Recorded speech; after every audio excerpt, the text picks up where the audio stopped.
actually really look forward to taking pre-workout with carbs now.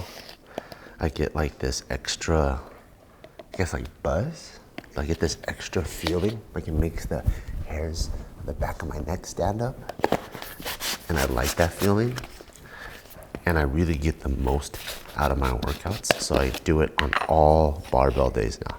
If I'm doing cardio, I don't need it. But on days that I'm lifting, because I'm pushing pretty hard now. On days I'm getting after it, I take it and I really enjoy it. So shout outs to Russ. If it wasn't for you, despite all the coaches I've ever had over the last 10 years, I wouldn't have listened to any of them, including Jared. He told me to drink bodybuilding, but because I saw my favorite influencer take it, I should do it too. Athletes are dumb.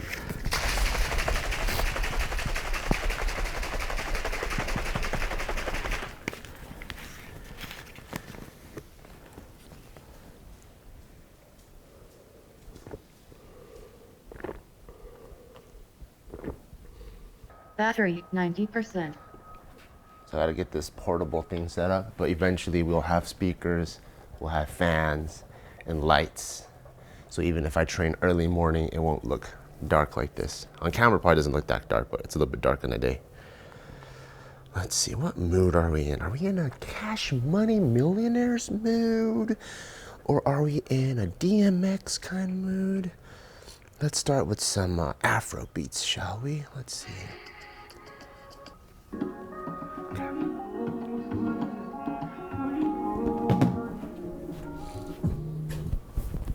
What the fuck, bitch?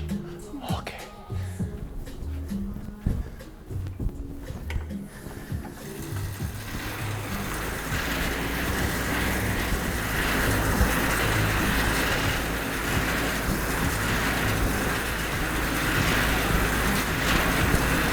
So a lot of you guys on my Instagram will ask me about my shoulder, because I think a lot of you guys are experiencing the same things. I don't know what the actual thing is. Like I've seen PTs, DPTs, chiros, massage therapists, and they know it's the AC joint, which is this joint that's like responsible for moving everything. But I don't remember a singular incident of what caused this pain. The only thing that I remember is the time that I noticed is during the stud muffin shoot with JP, we're doing incline and 185, which I could probably do at least like 10 or 15. I unracked it and I think did 1 or 2, my shoulder just dropped. So since then I've been trying to rehab it. And all these little extra things that I do morning and night. I've been really diligent and it's healing. So I'm really, really happy because before I went from not being able to barbell bench at all, and now I could at least do close grip. That makes me happy because that tells me I can get back into competing if I wanted to. Otherwise, you know, like I could only do like deadlift only, or I definitely can't do bench only, but I could do deadlift only. But I want to do a full meet. So I'm glad that it's slowly healing. I'm doing everything that I can, trying to stay diligent with it. I do the hot tub like once a week, and there's progress. So that makes me very, very happy. Today we got high bar on the menu, and I've been enjoying high bar because I feel like that's what how my body is actually best formed to do squats. I do low bar because I squat the most, but it's never felt like natural. High bar feels good. And so I have a high bar day today. I have to load up decent amount of weight, RP 7-ish, 6-ish. So I'm excited about that. You wanna see an Instagram secret? So you wear the sleeves underneath your joggers so no one knows. And they go, whoa, did you see that guy squat sleeveless? That's so strong. That's what everyone does, trust me. You have a hoodie over your belt. You don't even wear a belt. And then if you're wearing shorts, wear 2 pairs of sleeves, one on top of the other. They're like, whoa, did you see Bart squat 225? You couldn't do that before. But fuck you, man. Don't make fun of me like that. By the way, we dropped our new knee sleeves, and you can see they're stiff as fuck because they're a pro series. They're meant to be for competition. So check them out. If you've checked out like A7, Inzer, any of those companies, it's comparable. Obviously, to me, I think ours is the best and the most ergonomic, but I've also heard people say the same thing, so check it out. Because look, this is the signature Barbell Brigade snap. It's tight, right? Don't you wish your condom sounded like that? You're like, ready, babe? And you go, ow, fuck! Oh, it's getting smaller. God damn it, how did it get small again? Hate when that happens.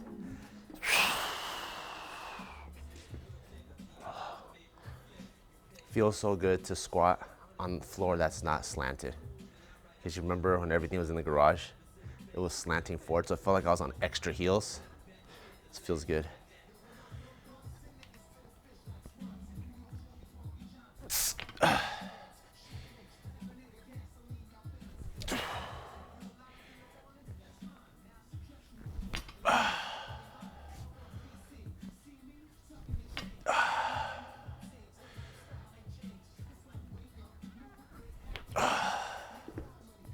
High bar just feels so good. Feels natural.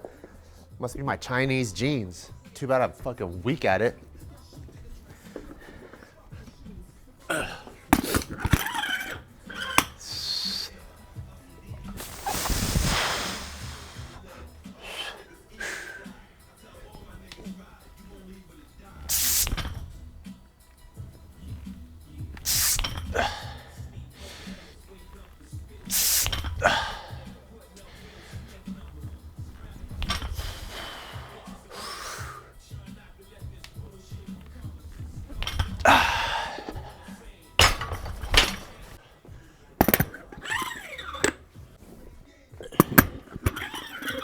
I'm 39.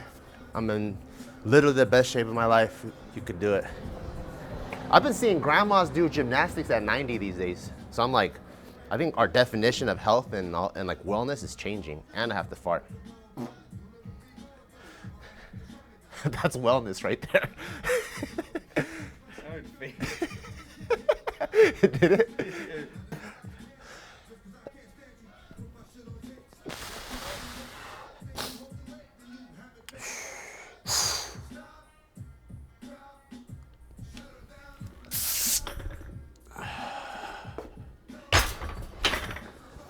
Felt pretty good. That's what happens when you get the fart out.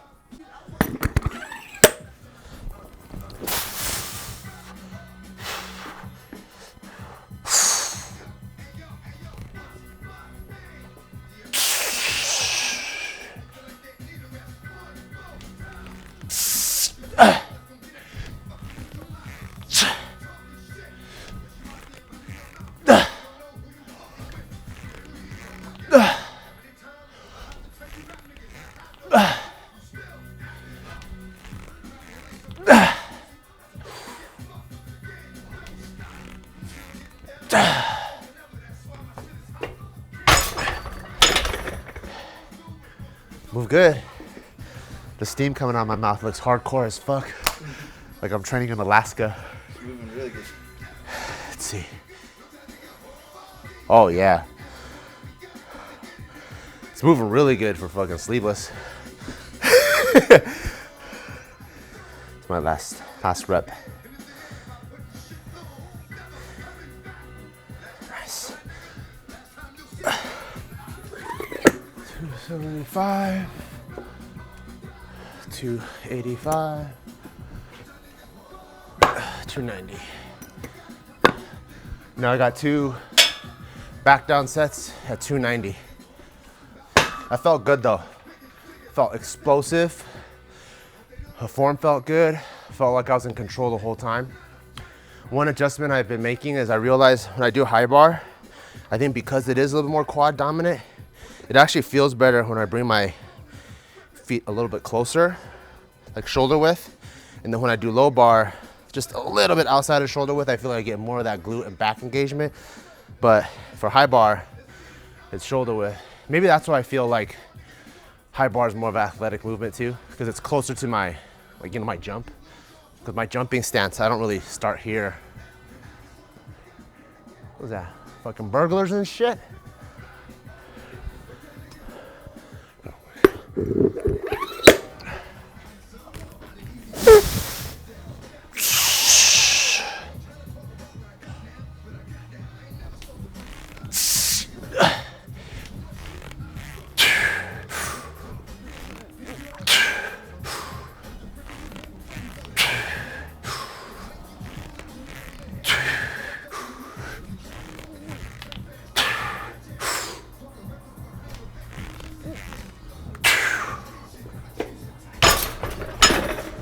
That felt like good sets. Some good ass sets right there. Shout outs to DMX.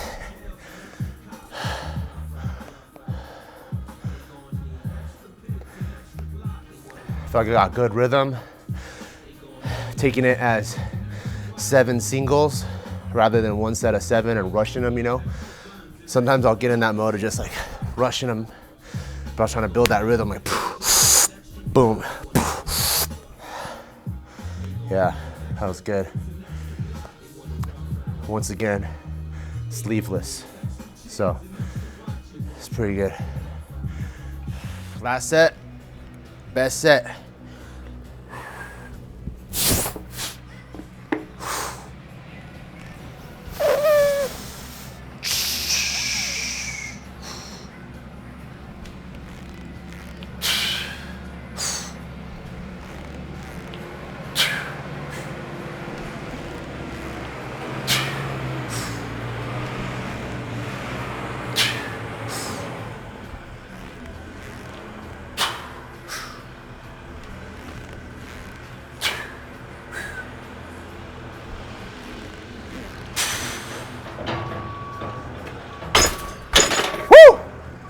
Done.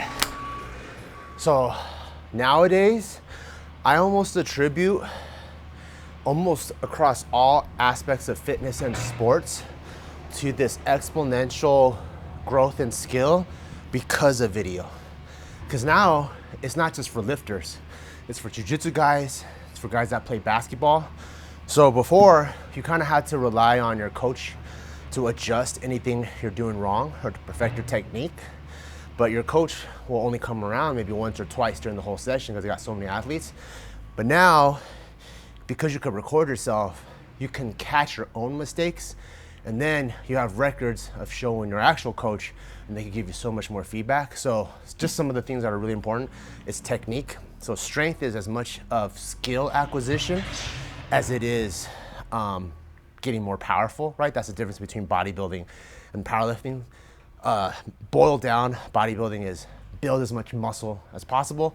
Powerlifting is strengthen your central nervous system as much as possible, which is why you see guys that are 148 deadlifting 600. They don't have the most muscle, but they definitely have the strongest mind-muscle connection, aka their central nervous system. Number 2, matching how you feel with how you perform. So this is something that helps me tremendously because literally anything past 225 feels like RP fucking 12. So if I put 225 on there, if my coach goes, how did that feel? I'm gonna put fucking 10 across the board. 10, 10, 10, everything was fucking 10. You had me fucking curling 40 pounds, it fucking felt like 10. But if I see the video, I'm like, oh shit, that was RP 5 or 4. So it's good to match that. That way, when it comes competition day, you have an objective measurement of how weights are moving. And also you have now, the third most important is a library of how you perform. So back in the day, it would be like, man, you know what? Wide stance squats was really good for me.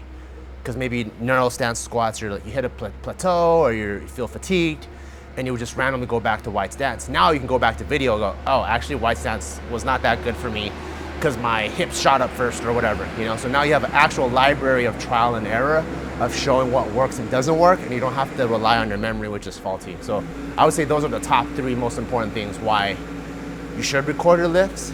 If not the back offs, at least your top sets for the training. All right, second exercise, moving on to bench. Today is my comp bench day, but as you can see, this barbell is bent. So I've been bending with a bent barbell. I've been benching with a bent barbell. And how I bent this is actually fucking cute. I was squatting in the garage, and I had max weight on there. It was like a, I don't know, 450, 470. So it's one of those that requires all your attention. And I went down, I came up. It was supposed to be a double. On my second one, I come out and my garage door was closed, and all I see was like a 3-foot body, like wiggling around in the silhouette. So when I came up, I started laughing and I fucking dumped it. And it was hella heavy, so I bent it. So shout outs to Griffin. They know that I have a bent bar, and that's dangerous. And that's a multi-purpose bar. It's not even a powerlifting bar. So they sent me their IPF spec bar. IPF is like the governing body of powerlifting for the world, AKA our Olympics. And this is built to powerlifting, to IPF spec, meaning it's like pretty much the same thing as like a Lego bar that you would see people use, except it's way more affordable and it's the exact same quality, because a lot of times these guys get their stuff manufactured at the same place. So if you're looking for some like affordable at-home equipment that's extremely high quality, check out Griffin. I love their squat rack they sent me. I love this bench that they sent me. And to me, it's comparable to some of the best equipment. I literally have like the best, and it's comparable to some of the best equipment out there. All right, woo, damn. Look at this brand new bar. Oh man. So what was dope about them too is they're really thoughtful. They knew that I had an outdoor gym setup, so they sent me their stainless steel version. So it could be more rust proof or rust resistant.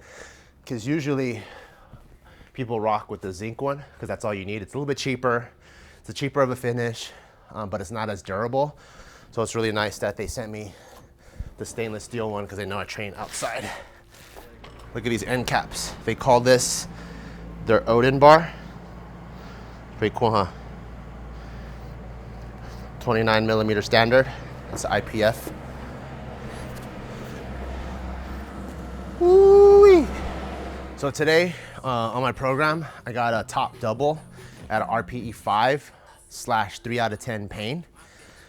So I actually ordered bench blocks, because one of the recommended things is to train in the range of motion where it doesn't hurt. So when I go all the way down, it hurts. So there's no point in benching. But if it doesn't hurt here, you can still get a good stimulus to build on top of. And eventually, as the pain goes away, then you can increase the range of motion. So with the bar, I could do full range of motion. It doesn't hurt. So I will warm up like that. But I'm really excited to finally hit comp bench again, because I've been hitting close grip and just dumbbells for like the last 6 months. So I want to find a way to build on top of it, you know, and finally hit some of my PRs. This feels good, bench on a brand new bar like this. Woo, it's a nice bar.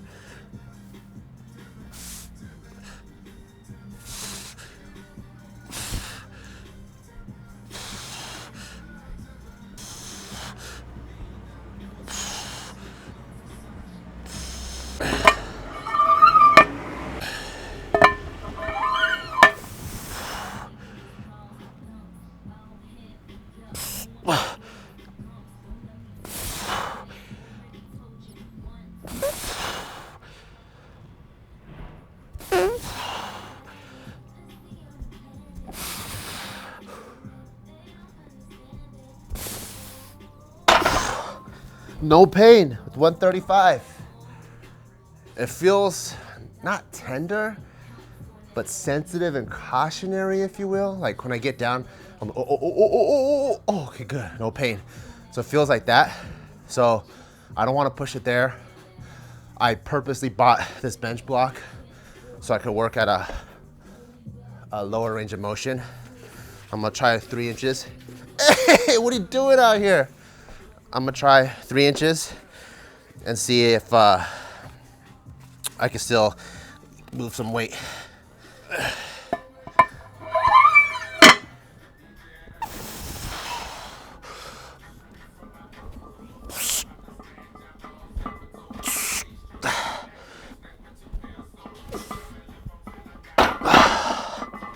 Not bad.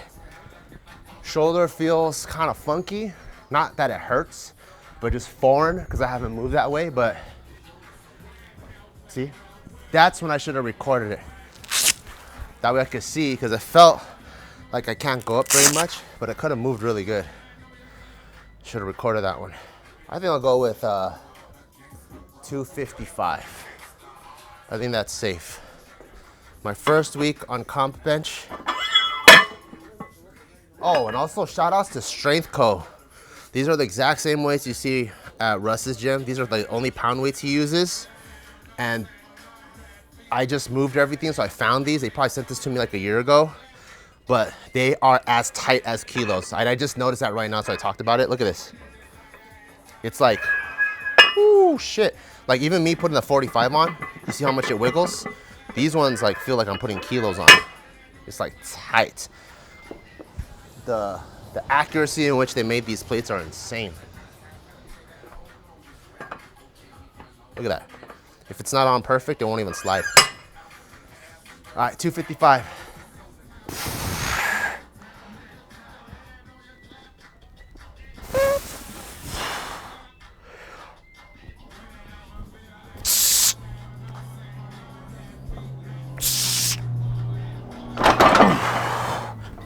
I think that was a good call. It's supposed to be RP 5. Felt like that could have been 5 or 6, maybe. My first top set in a long time with comp bench. Now I got 2 sets of 6. Back off. I'm very proud of myself. So based off my program, has a calculator built in. My back down set from 255 is 215. And usually I would have been like, 215 sounds like 225 to me, but I want to be smart, powerlifting's long term, and if I want to get back into it, I want to do it right. So it looks funky as fuck, but 215 is 215, so let's go.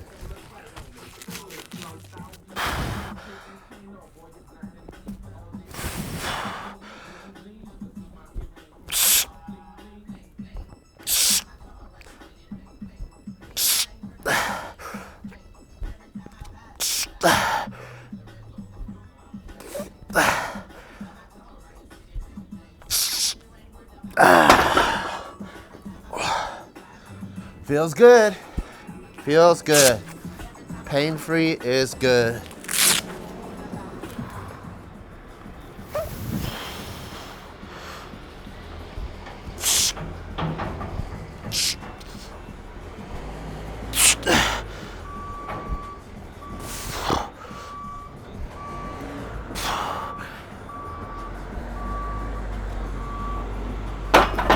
Whew.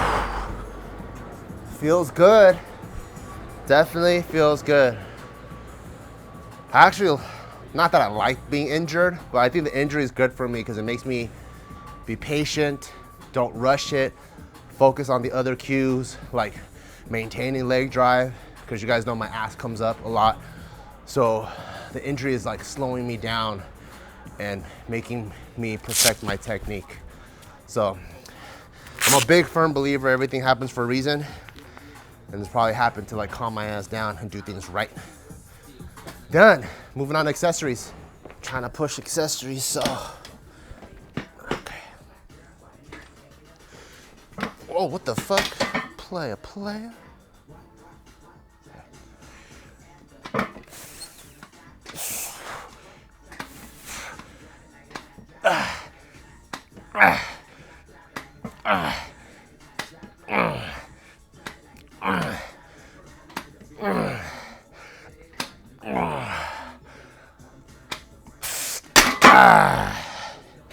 Okay, that's good.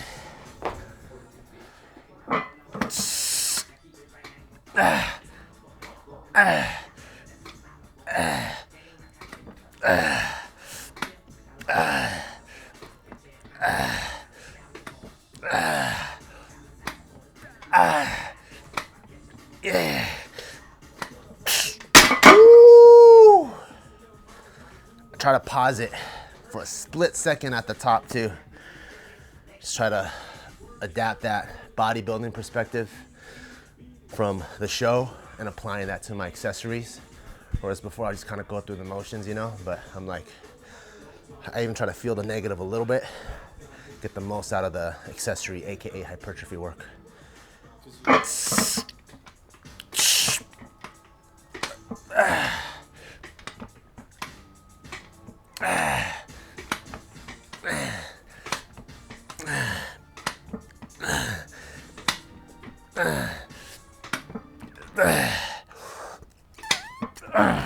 Woo!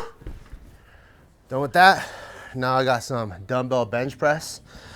I put these in because with dumbbells, I can actually go full range of motion. So for the competition bench, that one's specifically to get that stimulus, what I need for on the platform.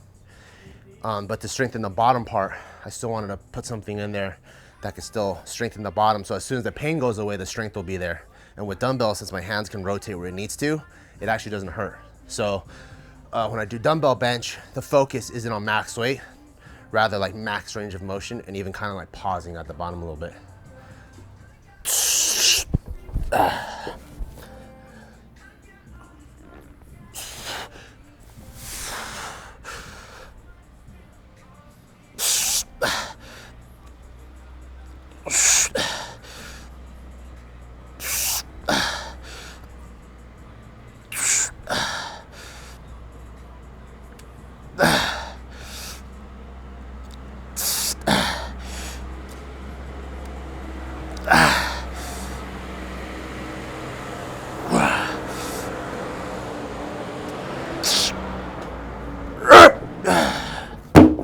Woo, that was a good set.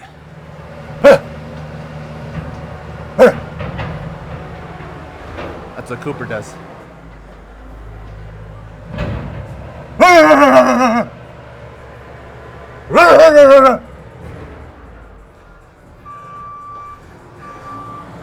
It's the whole reason why you get married. So you can piss someone off for the rest of their life. And it's fun.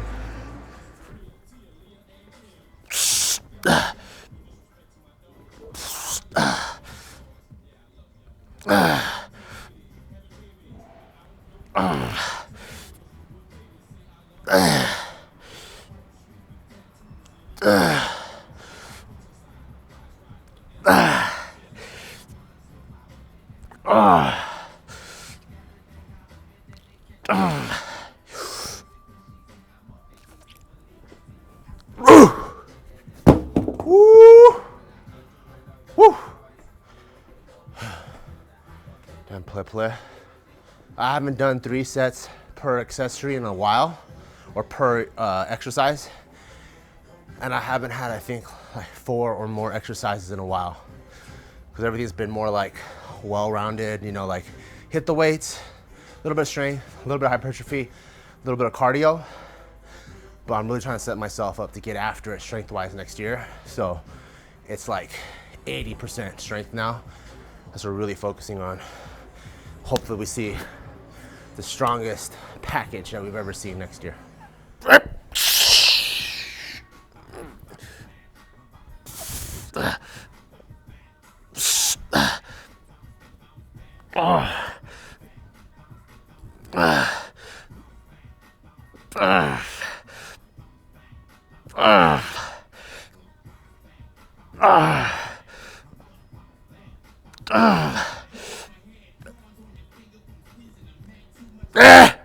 There we go. Woo! There we go, play. Woo! Got the most insane pump right now. Single arm tricep extension.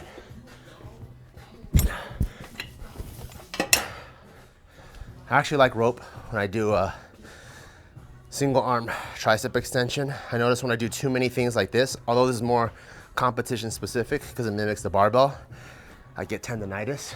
So I like strengthening it from different angles. This one is more for like, I guess, jujitsu specificity, but it's bullshit. I just put it on here because I like having one rope and I don't want to tie a big ass knot with this one.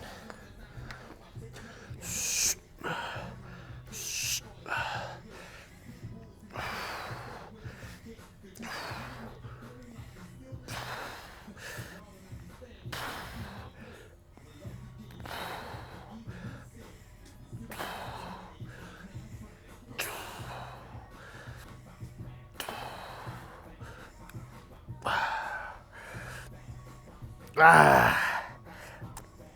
Oh. God. Woo. Fucking burns. Ah. Ah. Oh. Ah. Oh.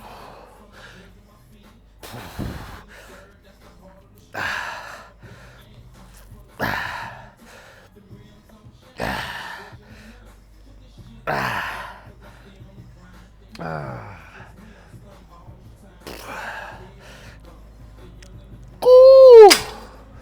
Ooh. Damn. Fucking triceps are pumped.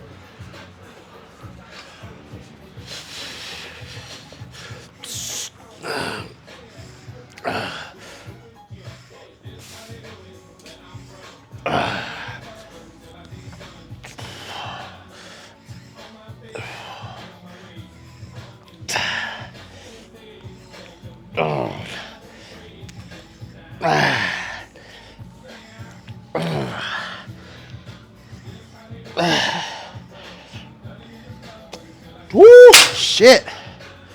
Damn. Damn, player.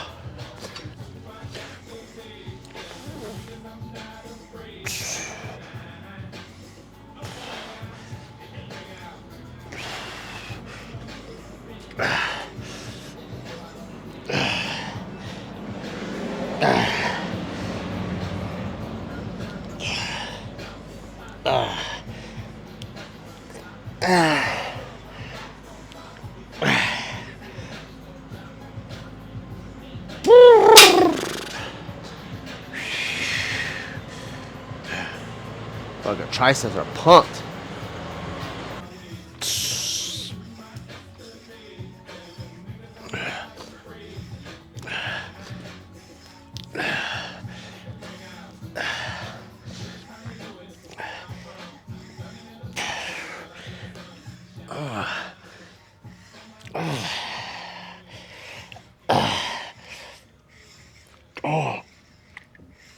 Oh, god damn.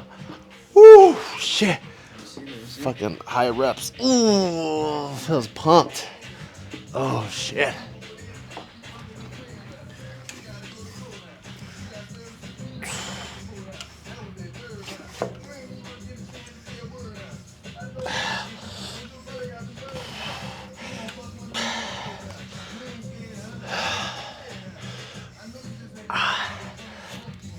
Oh.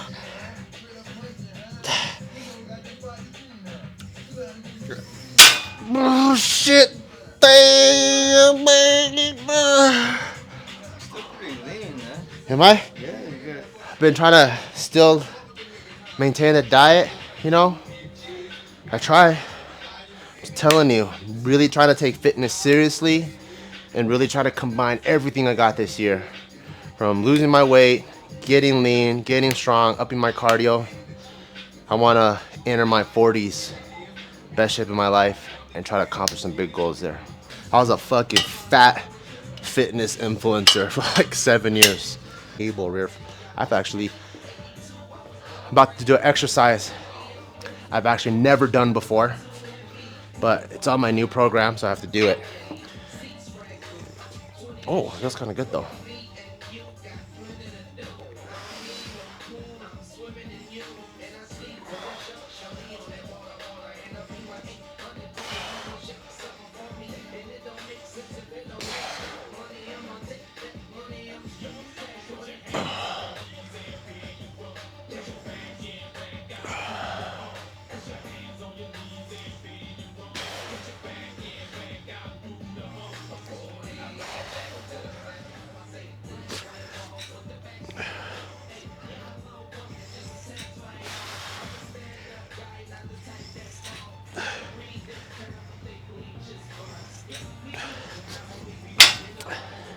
And at the highest levels of bodybuilding, because me and Justin were talking about diets and stuff.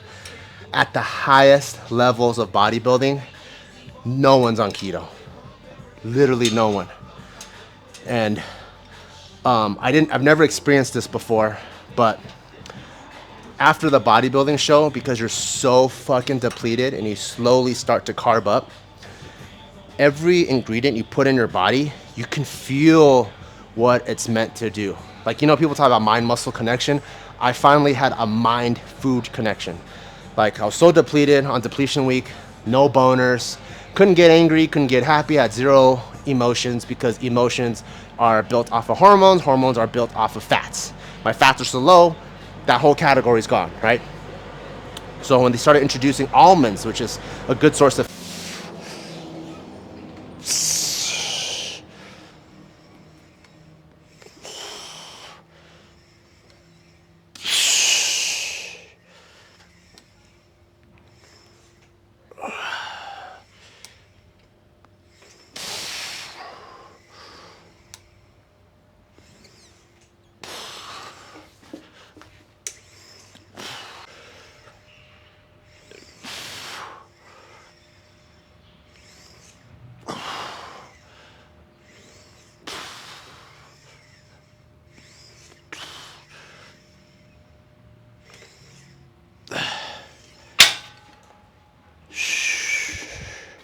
cardio, for me, I noticed, is the hardest muscle to maintain. Like, I could take a month off a bench, which I have before, like during my college days, like when I had like crazy studies. And I remember like 30 days later, I came back on bench fresh, and almost because I deloaded, I was able to hit 2 plates for 10 still, you know? But like, if you've ever ran and you take 30 days off and you come back and even try to hit that 1 mile, you're like, oh, it's like so tough. So because I finally have cardio now, I want to maintain it. Even if I only have 5 minutes, I'll probably go, okay, you know what? I need to hit at least some sort of cardio like 2-3 times a week. If I only have 5 minutes, I'll just straight up just do like 100 burpees. That will kill you. But afterwards, you're like, okay, cool, I maintained it. So I don't want to lose that, even though I'm gonna go heavy into strength training. Maintaining everything. That's my daily average, 12,500. I only got 2,000 today, because it's fucking 7 a.m.